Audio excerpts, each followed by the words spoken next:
What's up, everyone? It's your boy Carlos, the so-called Carlos Crazy. Today I'm here with Flaco, aka El Caballo, if you know what I'm talking about.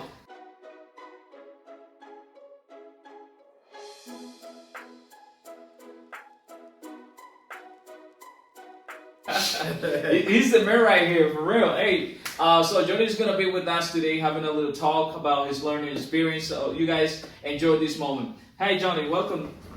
What's up? How you doing, Carlos? You good? Pretty good. Yeah, I'm so happy and excited to have you here, man. I'm happy too. I'm actually after that introduction, I don't even know if I want to say anything anymore. I feel a little intimidated. Expectations are too high. So it's a reality. So I don't know about caballo, but I try to do what I can. Okay. So hello everybody, how you doing? I'm actually very happy to be here with Carlos Crazy doing this video to talk about my English language learning experiences, and hopefully I can say a thing or two that you might be interested in or that you can use to your advantage to learn English in this case. Thank you so much. Oh, Jhonny, let us know about how you became into this great, successful English speaker. Well, you said successful. Do I consider myself as a successful English language learner and user? Maybe. I guess, to give you that's a long answer I will probably give you, but to keep it short here for time conditions here, we'll have a few minutes to do this. I would say that the main reason why I managed to learn as much as I have learned in the language, it is basically because of my passion and motivation to use the language, to study it, to practice it. So I never get bored of using the language. I never get tired. I'm always happy about those opportunities to use the language. So I would say that bottom line is find a way to fall in love with the idea of studying and practicing it and learning it. And then eventually you will get the flow of the language. Okay, cool. So it means passion, motivation, and happiness to do what creativity you do. too. Creativity, okay. Yeah, just get in it. It's a whole experience, Okay, great. And let me ask you another question. When did you become learning English? When was that? Was when you were in the university or in the high school? How was that? Oh no, yeah, that was way back in high school. Okay. It was a long time ago. I'm already. You already went past these. Yeah, I got some mileage on me. Okay. I don't want to say how old I am, but I'm not spring chicken no more. I'm old. So that was a long time ago in high school. Back what do you do? 9th grade, 10th grade maybe, when I first realized that I kind of had a little bit of a thing for languages. That's when, in 9th grade was when I started learning French. I had already studied English, of course, but then French was another foreign language added to the curriculum in 9th grade. And then when I started picking up things in French real quick, I realized that maybe that was one thing that I had a talent for. So I decided to maybe take things a step further, which was to now study English and French out of class, not just in the high school, but also when I was out. And I made a lot of progress, I have to say.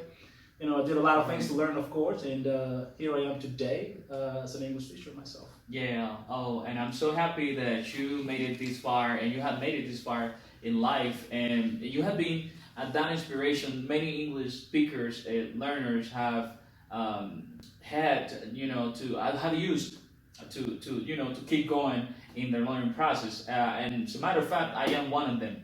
Yeah, that's for real. So Jhonny, let me ask you this. And when you were doing these things to become this successful English speaker you are today, what kind of things do you use to sound like natural, to sound like an American, a native English speaker? Let us know, because I'm curious, and I know people out there are curious to know that as well. Okay. Well, I did a lot of things. Many of the things that I've done, I'll probably say that you guys have also done or know about. But maybe a difference could be that I did them a lot, and I never got tired of doing them. Like, for example, imitation and repetition. And that I did with movies, for example.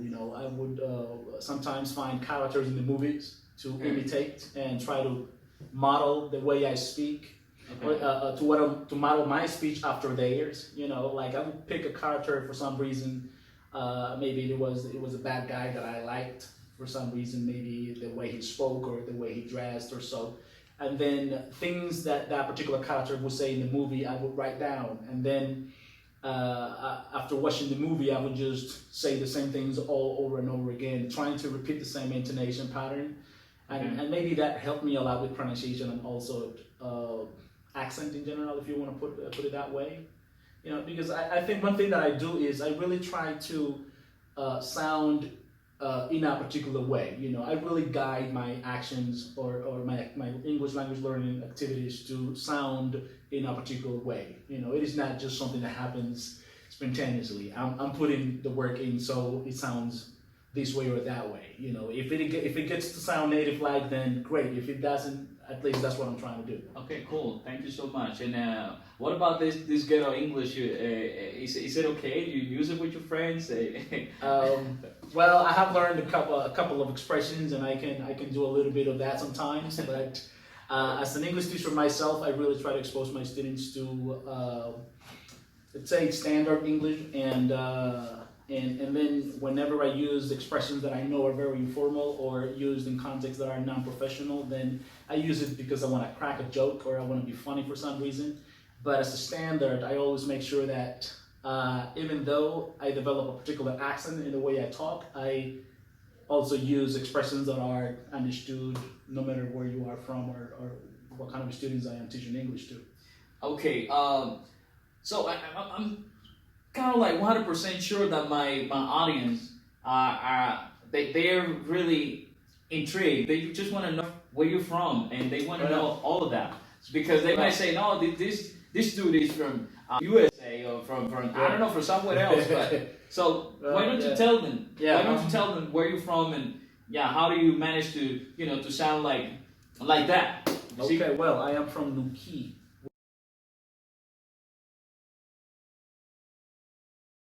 which is a small town on the Pacific coast of Choco.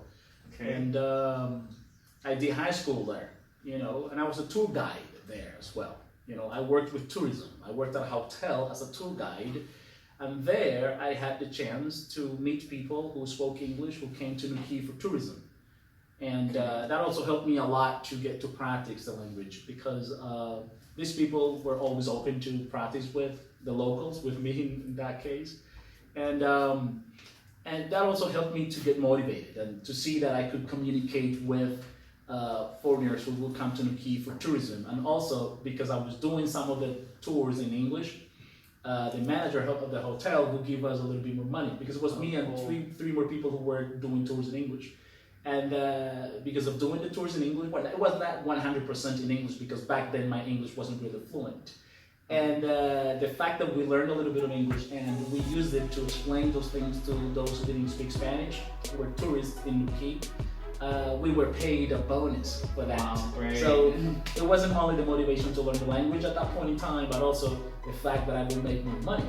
I was trying to get paid too. I was like 14, 15 years old. I was working, but I was using the language to get some money too. So it was a win-win situation for me back then. And then after that I did do college, which was in Quito at the Universidad de Choco, of course. And then after that I did my master's degree in the States. Where in the States? Southern Illinois University, that's in Carbondale, Illinois. It's a college town. It's like about 4 hours and a half from Chicago, which is the main city to the states of Illinois. Okay. Thank you so much, Jhonny. And something you want to share with the people, like a really profound message you want to send out to the people out there watching this video. Okay. Well, I would just say, and this takes me back to what I said first when you started the interview, asking questions here. Find a way to practice. Never feel embarrassed about using the language. Like, oh no, I'm shy. It's embarrassing to say this. People are going to get ideas about me because I'm using a language that it's not used in Colombia. Why? That's stupid. Well, your goal is to learn the language, so forget about that. Don't pay attention to those who may discourage you. Just focus on what you can do to get the practice in, to use the language. You know, find ways. Now it's easy to do that. You can call a friend on the phone, of course, and have a conversation with them in English. You know, you can get online, you can do a lot of things. Just make sure you're always active and never let a day go by without using the language. You know, even today, at this point in my career, and I know that I have learned a lot of things in the English language, I never stop learning. I always capitalize on opportunities to learn even more. You know, and again, I'm always happy to learn new things. Okay, Jhonny, thank you so much for joining me on this talk, and guys, thank you and enjoy this video. Have a wonderful day. Bye.